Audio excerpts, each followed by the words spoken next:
নমস্কার আমার প্রিয় শ্রোতা বন্ধুরা, পিশাচ পর্ব অডিও স্টোরির পর্দায় আমি সুদর্শন রয়েছি আপনাদের সঙ্গে আরও একটি হাড় হিম করা গ্রাম বাংলার ভূতের গল্পের সাথে। আমাদের আজকের বিশেষ নিবেদনে আজ শুনতে চলেছেন লেখক শান্তনু পাত্র বিরচিত গ্রাম বাংলার ভূতের গল্প শীতের রাতের পিঠে পুলি। তবে গল্পে প্রবেশ করার আগে জানিয়ে রাখি, বরাবরের মতো আজও কিন্তু গল্পের মধ্যে থেকে আপনার জন্য থাকছে একটি বিশেষ প্রশ্ন। সেই প্রশ্নের সঠিক উত্তর আপনার সম্পূর্ণ নামের সঙ্গে কমেন্টে লিখে জানাতে ভুলবেন না। আমাদের গত এপিসোডে যারা যারা সঠিক উত্তর লিখে কমেন্ট করেছিলেন তাদের নাম আজকের গল্পের শেষে ঘোষণা করা হবে।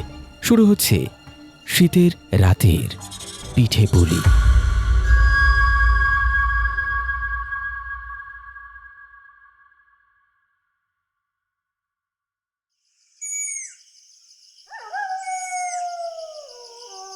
সময়টা ঠিক কত হবে আন্দাজ করা কঠিন, তবে প্রহর গড়িয়েছে অনেকক্ষণ।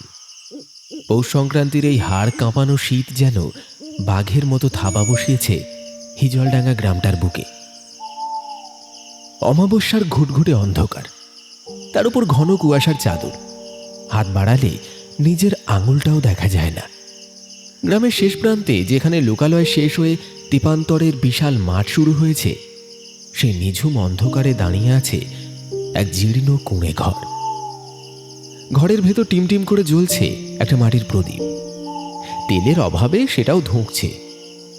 জরা জীর্ণ কাঁথাটা গায়ে জড়িয়ে কোনো মতে কুণ্ডলি পাকিয়ে শুয়েছিলেন দীনবন্ধু। গ্রামের সবাই তাকে চেনে দিনু কাকা নামে। এককালে গায়ের জোর ছিল, পালকি কাঁধে মাইলের পর মাইল দৌড়ে যেতেন।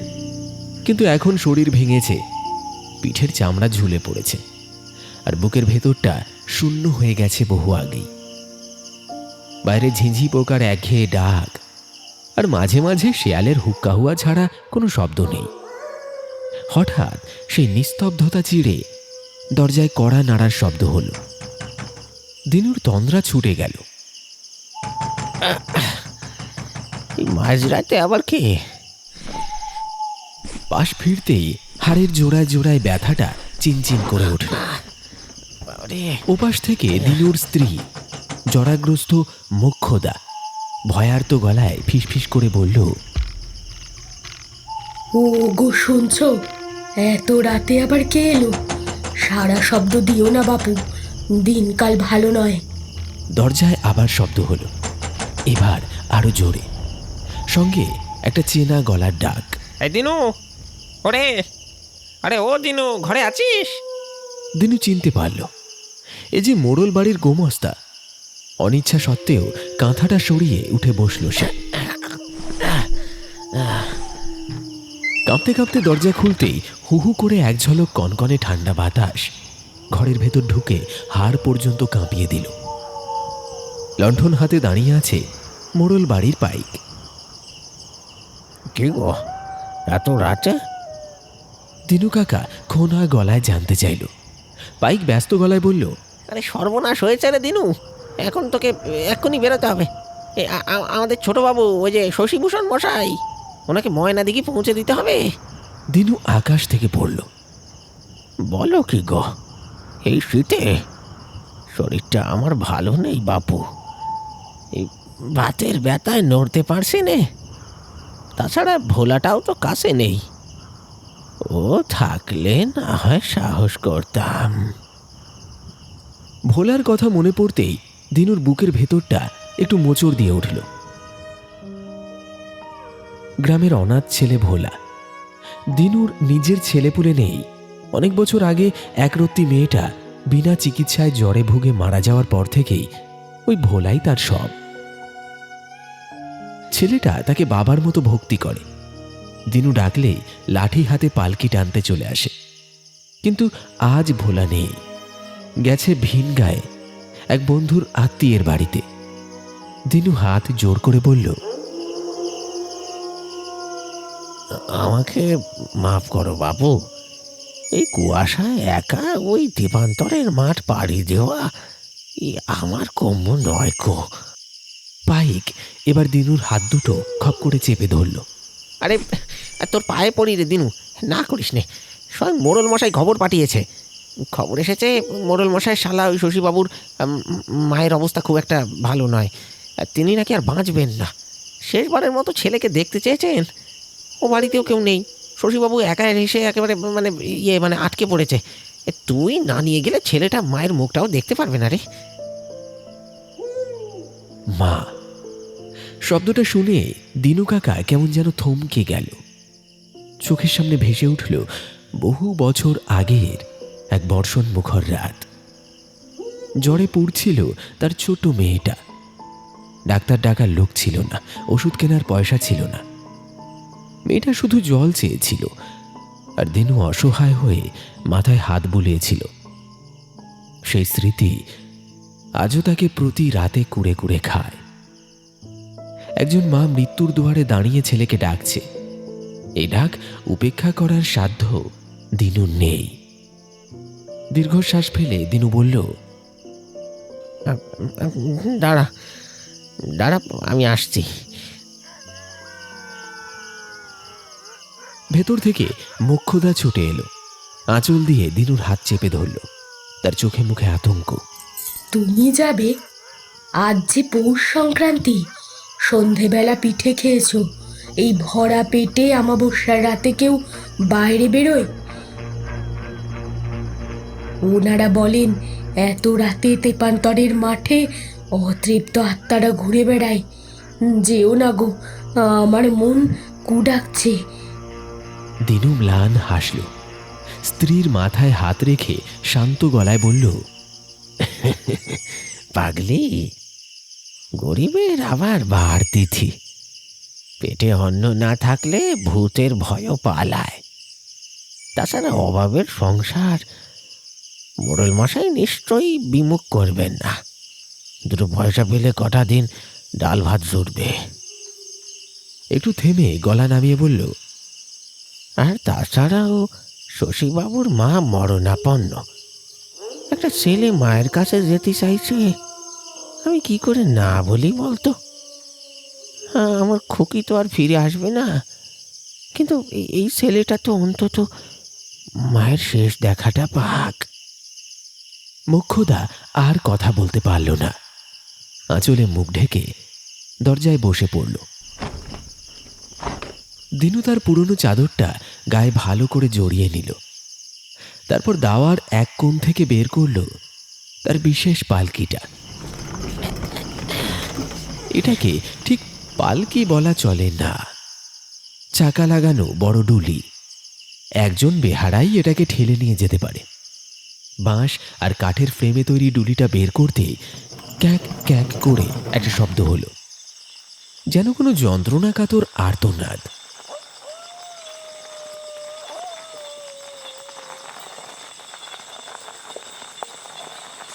কুয়াশা তখন আরো ঘন হয়েছে।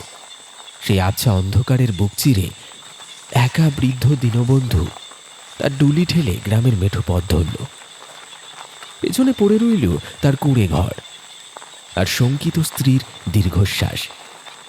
তার মনে শুধু একটাই চিন্তা, মানুষটাকে ঠিক সময় মায়ের কাছে পৌঁছে দিতে হবে যে করেই হোক।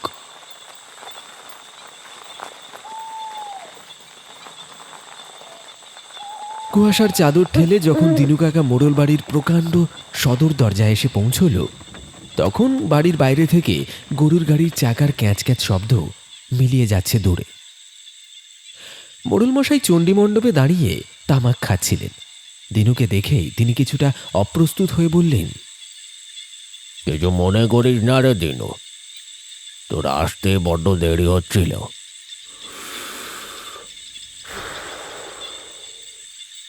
শশীর অবস্থা দেখে আর ভরসা পেলাম না, তাই ওই আমাদের নিজের গরুর গাড়িতেই ওকে পাঠিয়ে দিলাম। এতক্ষণে হয়তো গ্রামের সীমানা পার হয়ে গেছে। দিনুর মনে হলো যেন একটা বড় পাথর বুক থেকে নেমে গেল। সে ক্লান্ত হাসি হেসে বলল, বেশ করেছেন কর্তা, রোগীর যা অবস্থা তাতে ক্ষণকাল দেরি করাও যে পাপ। তবে আমি আসি। সে ডুলিটা ঘুরিয়ে ফেরার পথ ধরতে মোড়ল মশাই ডাক দিলেন, আরে রোন রোন রোন, তুই এই হাড় কাঁপানোর শীতে বুড়ো হাড় নিয়ে ছুটে এসেছিস, তোকে কি আমি খালি হাতে ফেরাতে পারি? আমি আগে থেকে ঠিক করে রেখেছিলাম। এই, আ- আহ, তিনি পকেট থেকে করকরে 10টা টাকার একটা নোট বের করে দিনুর দিকে বাড়িয়ে দিলেন। দিনু জিভ কেটে পিছিয়ে গেল। আগে না কর্তা, এ আপনি কি করতেছেন? কাজ যখন করলাম না তখন পয়সা নেব কোন হিসেবে? ও টাকা আমার হাতে জ্বলবে। শশীবাবু ভালোই ভালোই মায়ের কোলে ফিরুক, তাতেই আমার ঢের পাওনা। মোড়ল মশাই ধমকের সুরে অথচ স্নেহের সঙ্গেই বললেন, আরে নেড়ে বোকা বুড়ো, নে নে, একে ভিক্ষা ভাবছিস কেন? ভাবনা, তোর ওই না থাকা মেয়ের বিয়েতে আমি দান করলাম। এই শীতে তোর আর তোর গিন্নির কটা দিন চলে যাবে। নে নে নে, ধর বলছি, ধর ধর। জোর করে দিনুর মুঠোয় টাকাটা গুঁজে দিলেন তিনি। দিনু আর না করতে পারল না। টাকাটা ট্যাকে গুঁজে ধুলোয় কপাল ঠেকিয়ে প্রণাম করে সে আবার রাস্তায় নামল।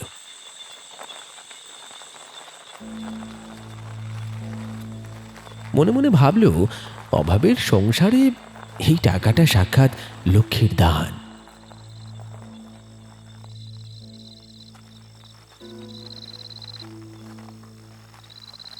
ফেরার পথটা বড়ই অদ্ভুত।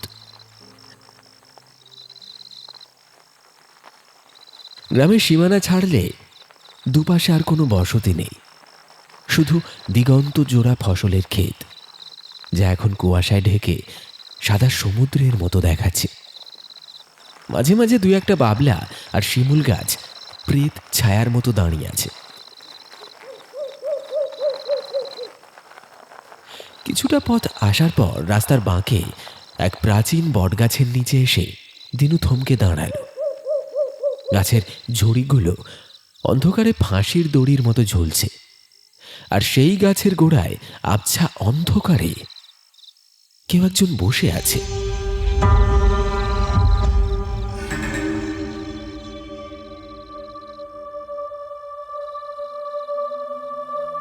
দিনু ভালো করে তাকাতেই শিউরে উঠল। লাল বেনারসি পরা একটা বউ, ঘোমটা টানা, শরীরটা কুঁকড়ে আছে। এই জনমানবহীন পথে এত রাতে একা এক নববধূ।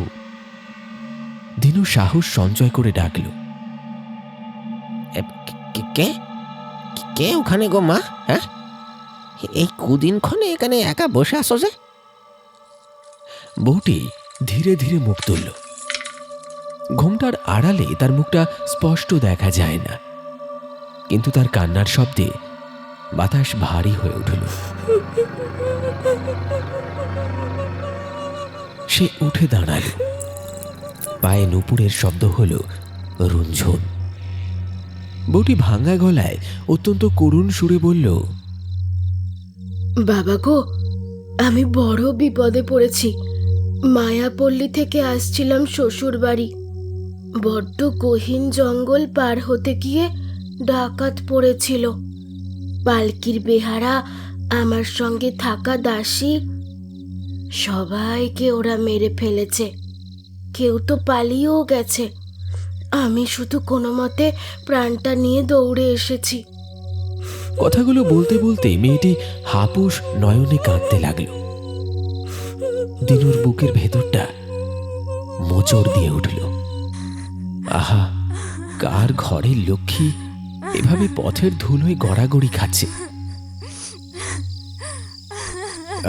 তা মা, তুমি যাবে কোথায়?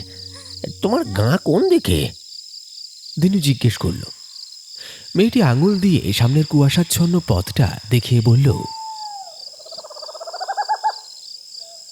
ময়না দিঘি।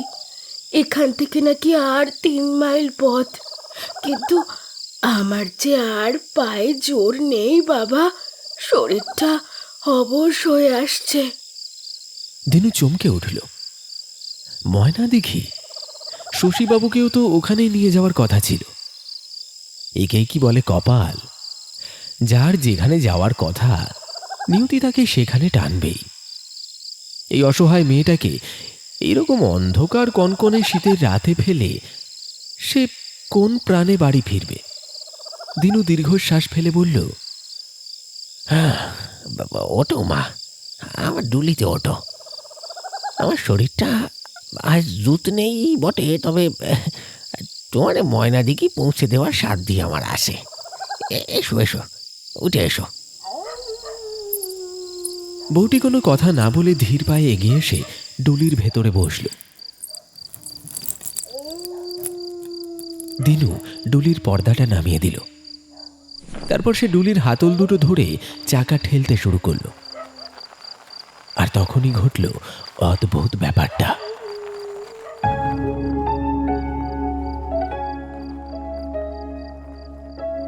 দিনু অবাক হয়ে ভাবল, এ কি, ডুলিটা এত হালকা কেন? মনে হচ্ছে ভেতরে বাতাস ছাড়া আর কিছুই নেই। একটা পূর্ণবয়স্ক মানুষ উঠলে যে ভার হওয়ার কথা, তার সিকি ভাগও নেই। দিনু নিজেকে প্রবোধ দিল, আরে বেচারি বোধহয় ভয়ে আর কষ্টে শুকিয়ে কাঠ হয়ে গেছে, তাই হয়তো ওজন ঠাউর হচ্ছে না। এগিয়ে চলি, রাম রাম রাম রাম রাম, এগিয়ে চলি।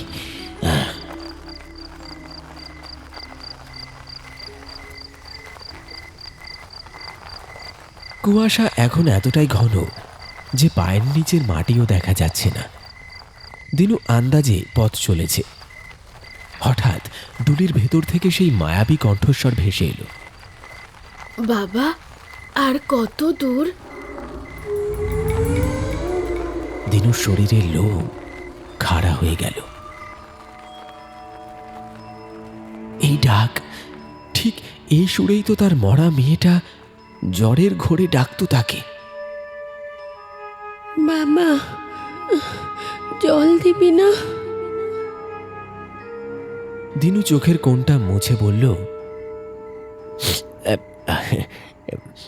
বেশি দূরে নয় মা, এই তো এসে গেলাম বলে। তুমি চিন্তা করো না, চিন্তা করো না।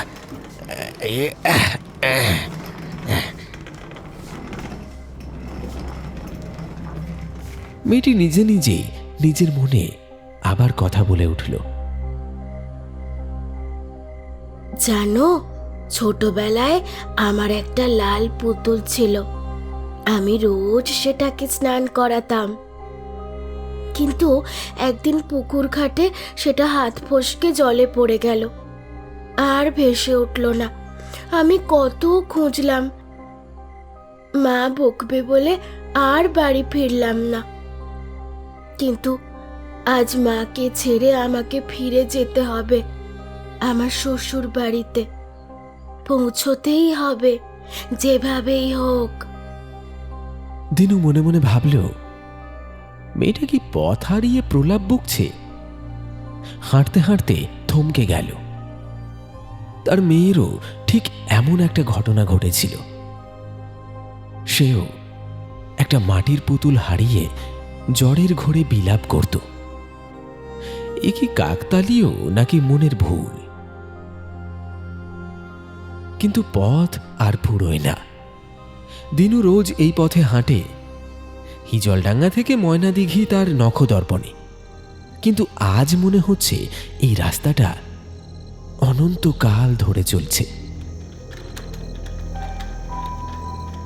দুপাশের গাছগুলোকে আজ বড় অচেনা লাগছে। আম কাঁঠালের বদলে কেমন যেন পোড়া কঙ্কাল সার গাছ সব। ডালপালাগুলো আকাশের দিকে এমনভাবে হাত বাড়িয়ে আছে যেন করুণা ভিক্ষা করছে। আর বাতাসে বাতাসে একটা অদ্ভুত গন্ধ। মেঠো ফুলের নয়, ভিজে মাটির গন্ধ নয়, এ হলো পোড়া কাঠের গন্ধ, সঙ্গে একটা ব্যবসা পচা গন্ধ, যেন অনেক পুরনো শ্মশানের পাশ দিয়ে সে হাঁটছে। দিনুর কপালে বিন্দু বিন্দু ঘাম জমল এই শীতেও। তার ষষ্ঠ ইন্দ্রিয় বলছে কিছু একটা ঠিক নেই। সে কি পথ ভুল করল, নাকি এই কুয়াশা তাকে অন্য কোনো জগতে নিয়ে এসেছে? পেছন থেকে মেয়েটি ফিস ফিস করে বলল, বাবা, তুমি কি ভয় পাচ্ছ? ভয় পেও না, আমি আছি তো। দিনু উত্তর দিতে পারল না। তার গলা শুকিয়ে কাঠ হয়ে গেছে। পালকিটা এখন আর হালকা মনে হচ্ছে না। মনে হচ্ছে ওটা যেন বরফের মতো ঠান্ডা হয়ে তার কাঁধের শিরা উপশিরা জমিয়ে দিচ্ছে।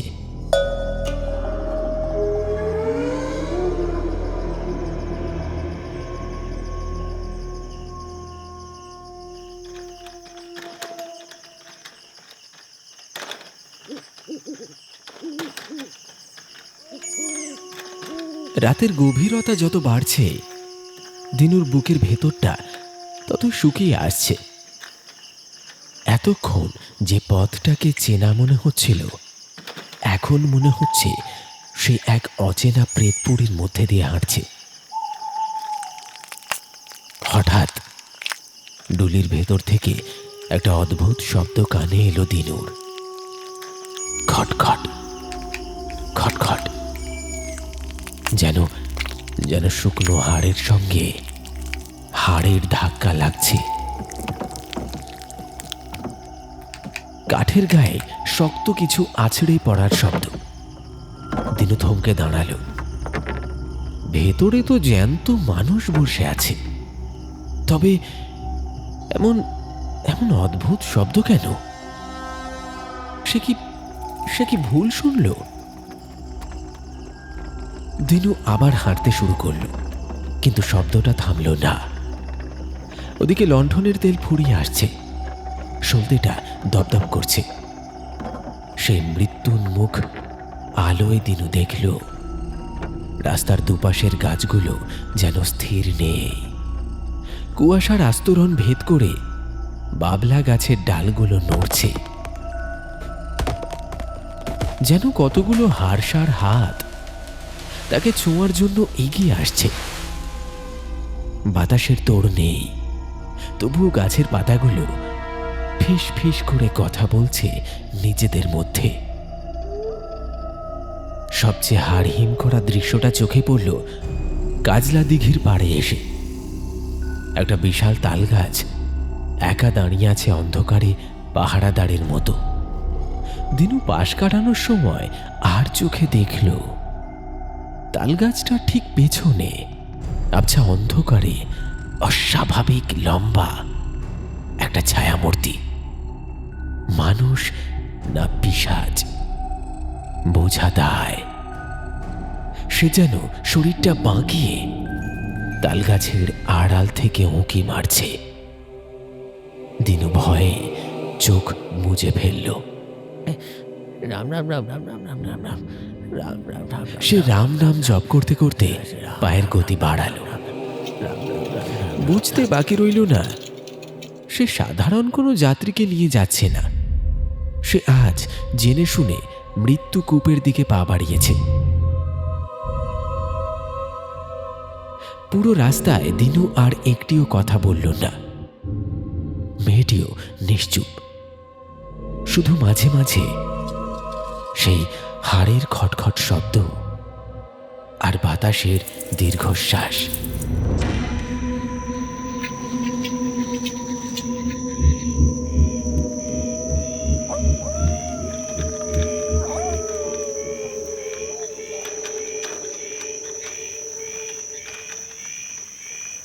রাত যখন প্রায় শেষ হয়ে আসছে, পূব আকাশে শুকতারাটা টিমটিম করছে, তখন তারা এসে পৌঁছল ময়নাদিঘি গ্রামে।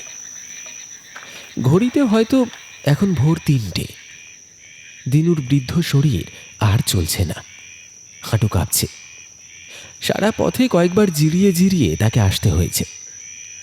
গ্রামের এক প্রান্তে ঘন জঙ্গলের ধারে একটা ভাঙা মন্দিরের সামনে এসে মেয়েটি বলল, দাঁড়াও, আমার শ্বশুর বাড়ি এসে গেছে। দিনু ডুলি নামালো, কিন্তু সামনে তাকিয়ে সে হতভম্ব হয়ে গেল। বাড়ি? কোথায় বাড়ি? সামনে পড়ে আছে একটা বিশাল পুরনো ইমারতের কঙ্কাল। ইটের পাঁজরে বটগাছ শিকড় গেড়েছে, আর পাশে একটা শিব মন্দির যার চূড়াটা ভেঙে পড়েছে সেই কবেই। চারিদিকে শ্যাওলা আর জরাজীর্ণ ধ্বংসস্তূপ। দিনু কাঁপা গলায় বলল, মা, এখানে তো কেউ থাকে না, এ তো ধ্বংসস্তূপ। তুমি কার কাছে এলে? ডুলির ভেতর থেকে কোনো নড়াচড়া নেই। মেয়েটি নামল না, শুধু এক গভীর হাহাকার মেশানো কান্না জড়িত কণ্ঠ ভেসে এলো। আমার যে যাওয়া হলো না বাবা, আমার শ্বশুর বাড়ি ঢোকা হলো না। দিনু স্তম্ভিত হয়ে দাঁড়িয়ে রইল। কণ্ঠস্বরটি এবার বলল, আজ থেকে বহু বছর আগে ঠিক এমনই এক পৌষ সংক্রান্তির রাতে আমি আসছিলাম। আমার শ্বশুর মশাই ছিলেন এ তল্লাটের মস্ত মহাজন, সুদের কারবার করতেন। তার শত্রুর অভাব ছিল না বাবা। ডাকাতরা আগে থেকেই ওত পেতেছিল এই জঙ্গলে। ওরা শুধু গহনাই নেয়নি, ওরা আমার পালকি আটকে সব্বাইকে মেরে ফেলেছিল, শেষে আমাকেও। কান্নার দমকে কথা আটকে গেল তার। কিছুক্ষণ পর আবার বলল, ওরা আমার সমস্ত গহনা ছিনিয়ে নিয়ে আমাকে মেরে ওই জঙ্গলের পাশে ভাঙা কুয়োতে ফেলে দিয়েছিল। আমার লাল বেনারসি রক্তে ভিজে কালো হয়ে গিয়েছিল। আমি শুধু চেয়েছিলাম কেউ অন্তত একজন বাবার স্নেহে আমাকে শেষবার শ্বশুর বাড়ির দুয়ারে পৌঁছে দিক। টাকার লোভে আসা বেহারারা আমাকে ফেলে পালিয়েছিল, কিন্তু তুমি পালাওনি বাবা। দিনু বুঝতে পারল সে কোনো রক্ত মাংসের মানুষকে বয়ে আনেনি। সে বহন করে এনেছে এক অতৃপ্ত আত্মাকে, এক ইতিহাসকে। কিন্তু আশ্চর্য, তার আর ভয় করল না। এই ভৌতিক পরিবেশেও তার বুকের ভেতরটা মমতায় ভরে উঠল। মনে হলো এ কোনো প্রেতাত্মা নয়, এ যেন তার সেই অভিমানে চলে যাওয়া ছোট্ট খুকিটা। দিনু ধীরে ধীরে এগিয়ে গেল ডুলির দিকে। মা, বলে সে ডুলির দরজাটা খুলে দিল। লণ্ঠনের শেষ আলোটুকু তখনও জ্বলছে। সেই আলোয় দিনু যা দেখল তাতে যে কোনো মানুষের হৃদস্পন্দন বন্ধ হয়ে যাওয়ার কথা। কিন্তু দিনু পলক ফেলতে পারল না। পালকির ভেতর লাল বেনারসি পরা সেই বউটি বসে আছে, কিন্তু তার মাথাটা ঘাড়ের ওপর সোজা হয়ে নেই। গলার কাছে একটা দগদগে গভীর কাটা দাগ। সেখান থেকে চামড়ার একটা সরু অংশ দিয়ে মাথাটা কোনো মতে ঝুলে আছে বুকের ওপর। মুখটা কাত হয়ে পড়ে আছে কাঁধের দিকে। সেই বিভৎস মুখের চোখ দুটো খোলা। মরা মাছের চোখের মতো সাদা। স্থির দৃষ্টিতে সে তাকিয়ে আছে দিনুর দিকে। সেই দৃষ্টিতে কোনো হিংস্রতা নেই, আছে এক অসীম কৃতজ্ঞতা আর শান্তি। এই নারকীয় দৃশ্য দেখেও দিনু পিছপা হল না।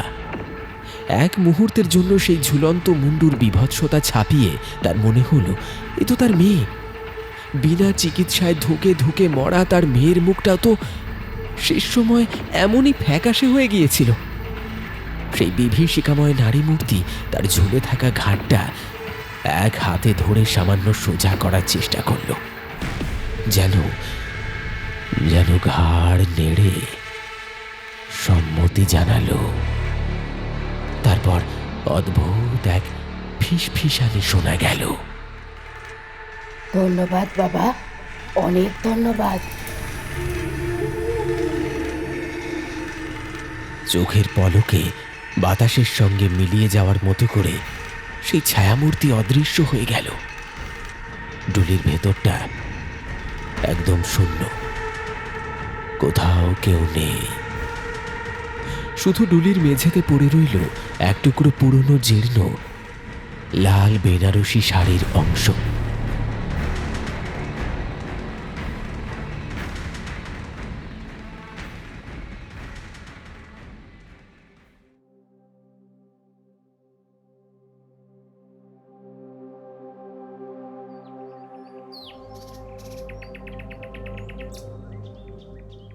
পূব আকাশে ভোরের আলো ফুটতে শুরু করেছে। কুয়াশা কেটে যাচ্ছে ধীরে ধীরে। পাখির কিচির মিচির শুরু হয়েছে। দিনু সেই শাড়ির টুকরোটা পরম মমতায় তুলে নিয়ে বুকে জড়িয়ে ধরল। তার দু চোখ বেয়ে জল গড়িয়ে পড়ছে। সে আজ রাতে কোনো ভূত দেখেনি, কোনো প্রেতাত্মাকে ভয় পায়নি। তার মনে হলো আজ এত বছর পর সে তার নিজের মরা মেয়েকেই যেন আরেকবার কোলে নেওয়ার সুযোগ পেয়েছিল। এক অভাগী বাবার কাঁধে চড়ে আরেক অভাগী মেয়ে তার শেষ গন্তব্যে পৌঁছেছে।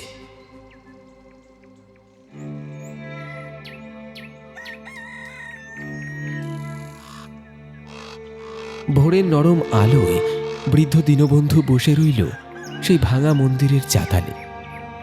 তার বুকের মাঝে ধরা রইল এক টুকরো লাল কাপড় আর এক বুক শান্তি।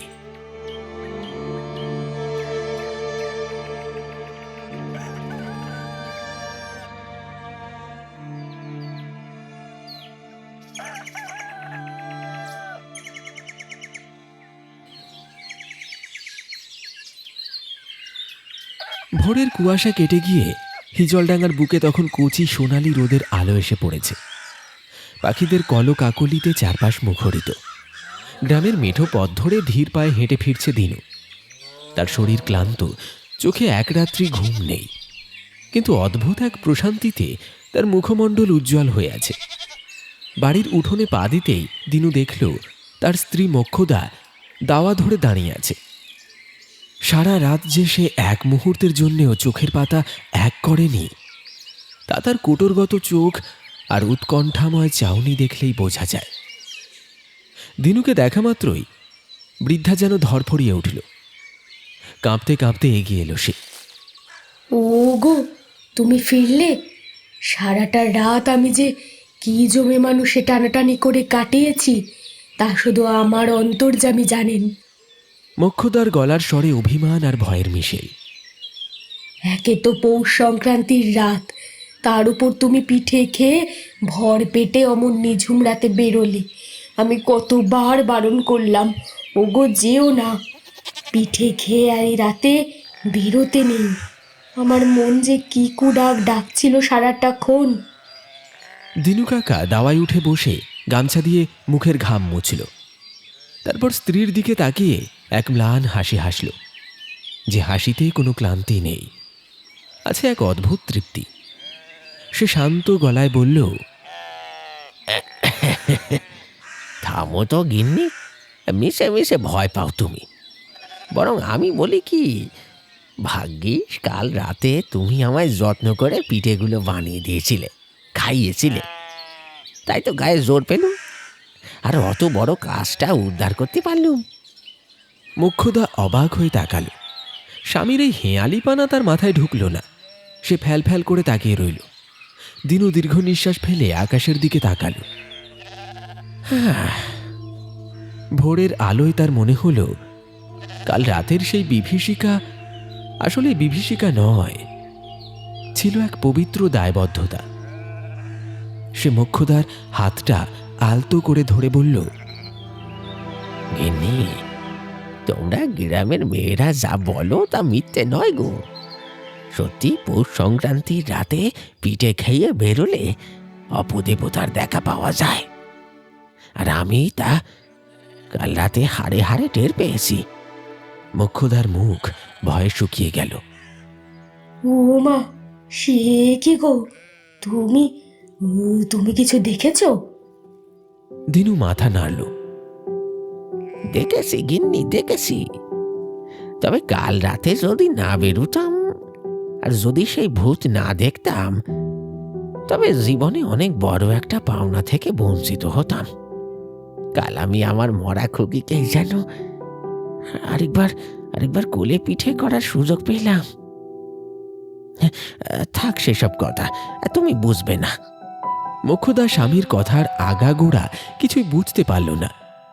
তিনি দিনুর চোখের কোণে জমা জল আর গলার গভীরতা দেখে চুপ করে রইলেন। দিনু এবার ট্যাঙ্ক থেকে মোড়ল মশাইয়ের দেওয়া সেই করকরে 10 টাকার নোটটা বের করল। সূর্যের আলোয় নোটটা ঝকঝক করে উঠল। এই দেখো গিন্নি, মোড়ল মশাই 10টা টাকা দিয়েছেন। আমাদের মতো গরিবের কাছে এ অনেক টাকা।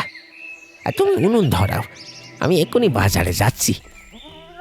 মোক্ষদা অবাক হয়ে বলল, বাজারে এখন? গো, আজ একদম টাটকা কচি লাউ আনবো, সঙ্গে পালং শাক আর নতুন আলু মূলো আর আর ভালো চাল ডাল আনবো। আনাজপাতি যা ভালো দেখবো নিয়ে আসবো। কত কাল আমরা পেট ভরে ভালো মন্দ খাইনি বলো তো। আজ জমিয়ে রান্না হবে। আজ আমাদের ঘরে উৎসব গো, উৎসব। দিনু বাজারের থলেটা হাতে নিয়ে বাজারের দিকে পা বাড়ালো।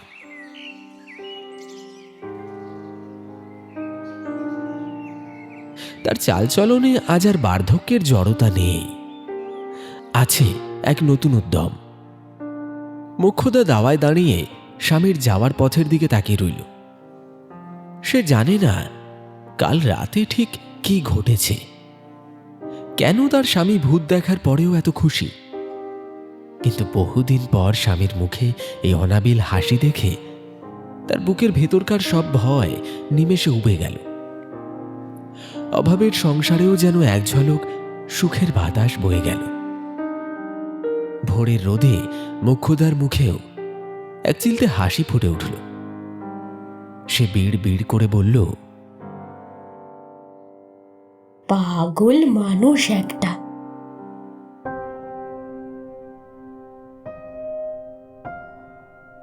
শুনলেন শীতের রাতের পিঠে পুলি। আমাদের আজকের নিবেদনের এই গল্পটি আপনার কেমন লাগলো অবশ্যই আপনার অনুভূতি কমেন্ট সেকশনে লিখে জানাতে ভুলবেন না। যেমনটা গল্পের শুরুতে বলেছিলাম, আজও গল্পের মধ্যে থেকে থাকছে আপনার জন্য একটি বিশেষ প্রশ্ন। যদি আপনি সম্পূর্ণ গল্পটি মনোযোগ সহকারে শুনে থাকেন তাহলে বলুন তো, আমাদের আজকের এই গল্পে যে বউটির কথা উল্লেখ রয়েছে সেই বউটি কোন গ্রাম থেকে আসছিল? প্রশ্নের সঠিক উত্তর আপনার সম্পূর্ণ নামের সঙ্গে কমেন্ট বক্সে লিখে জানান। তাহলে চলুন একবার ঝটপট দেখে নেওয়া যাক আমাদের গত এপিসোডে কারা কারা সঠিক উত্তর লিখে কমেন্ট করেছিলেন। আমাদের গত এপিসোডে প্রশ্নের সঠিক উত্তর লিখে কমেন্ট করেছিলেন পার্থ, প্রতাপ পাত্র, শেখ হাসান, মোহাম্মদ রনি মিয়া, মোহাম্মদ মসিদুর রহমান, মমতা রক্ষিত, রাধারানী বিষ্ণু, পারভেজ মাসুদ, মিলন মণ্ডল, আকাশ, অমিতা ঠাকুর, হেমন্ত মণ্ডল, সার্থক মণ্ডল, সুষমা মণ্ডল, অনিতা দাস, টুম্পা মণ্ডল, শঙ্কর মণ্ডল, পূজা মণ্ডল, শেখ মুস্তাকিন, শিবাস মজুমদার, প্রদীপ মণ্ডল, মনিরুল, সদানন্দ বেরা, শুভঙ্কর দাস, রত্না সরকার, বাবু, জয়শ্রী বিশ্বাস, বিকাশ মণ্ডল, চন্দন মণ্ডল, রাকেশ শেখ, ছন্দা দাস, সৌমেন দে, মৌমিতা, উমা মণ্ডল, হাবিব শেখ, মুন্না রুই দাস, প্রিয়া, সুদীপ মাইতি, রাজকুমার মণ্ডল, আরতি বেজ, লিয়া মণ্ডল, প্রিয়াঙ্কা প্রামাণিক, প্রত্যাশা প্রামাণিক, পীযূষ প্রামাণিক, দীপু বিশ্বাস, মোহিনী ভট্টাচার্য, আল আমিন সৌরভ, অপু ক্ষেত্রপাল এবং হীরা। আপনাদের প্রত্যেককে ধন্যবাদ জানিয়ে শেষ করছি আমাদের আজকের এই বিশেষ নিবেদন। সঙ্গে থাকুন আর শুনতে থাকুন পিশাচ পর্ব অডিও স্টোরি। আপনারা যারা যারা আরও নিয়মিত গল্প শুনতে পছন্দ করেন তারা আমাদের আরও দুটি চ্যানেল গপ্পখোর এবং অল ডি সাসপেন্স সাবস্ক্রাইব করতে ভুলবেন না। খুব শীঘ্রই দেখা হবে আবার একটি রোমাঞ্চকর গল্পের সাথে আগামী এপিসোডে। ততক্ষণের জন্য সকলে খুব ভালো থাকবেন, সুস্থ থাকবেন। ধন্যবাদ।